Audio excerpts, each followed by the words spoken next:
Bonjour à tous, j'espère que vous allez bien. Aujourd'hui, on se retrouve pour une vidéo Valdomiam. Mais qu'est-ce que Fanny a bien prévu aujourd'hui pour vous? Eh bien, je vous propose de réaliser une tarte au citron.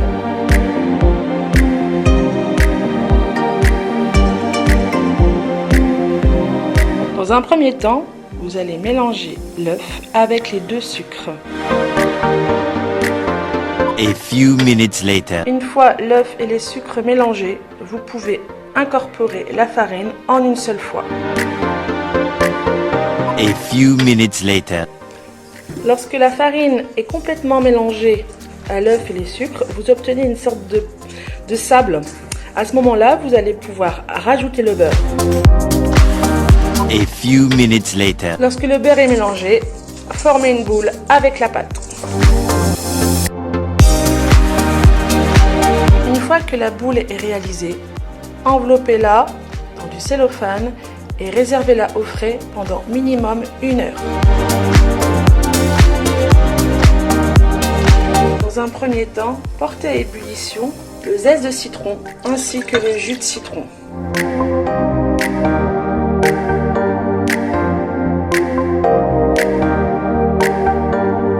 Une fois le mélange œuf, maïzena et sucre réalisé, vous allez incorporer le jus de citron chaud progressivement en filets dans votre préparation. Une fois le jus de citron incorporé au mélange œuf, maïzena, sucre, vous pouvez mettre le tout dans la casserole et tout en remuant, vous laissez cuire à feu doux jusqu'à ce que le mélange épaississe.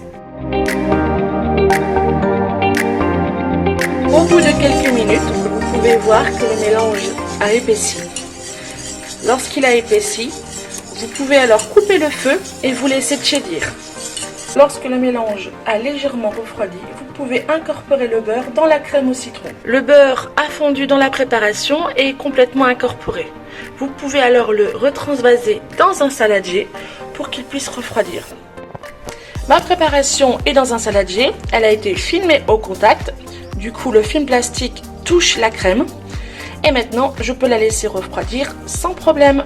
Cela fait maintenant presque 1 heure que ma pâte repose au frais.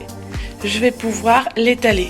Pour cela, n'oubliez pas de prévoir de la farine pour fariner le plan de travail.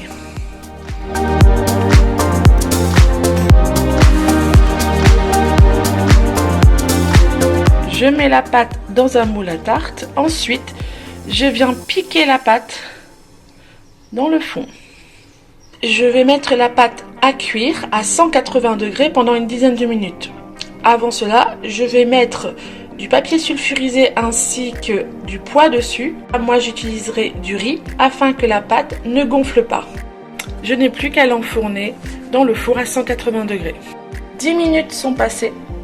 Je vais pouvoir enlever le papier sulfurisé avec le riz et remettre la pâte sablée au four 8 à 10 minutes pour qu'elle dore. A few moments later. Ma pâte sablée a bien doré au four. Maintenant, je n'ai plus qu'à la laisser refroidir.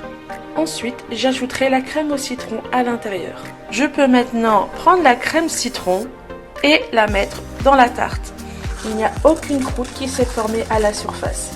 Je n'ai plus qu'à la remélanger un petit peu et ensuite, elle est prête à être mise sur la pâte sablée. Et voilà! Ma tarte au citron est prête à être dégustée. Votre tarte au citron réalisée, vous pouvez après rajouter d'autres garnitures par le dessus.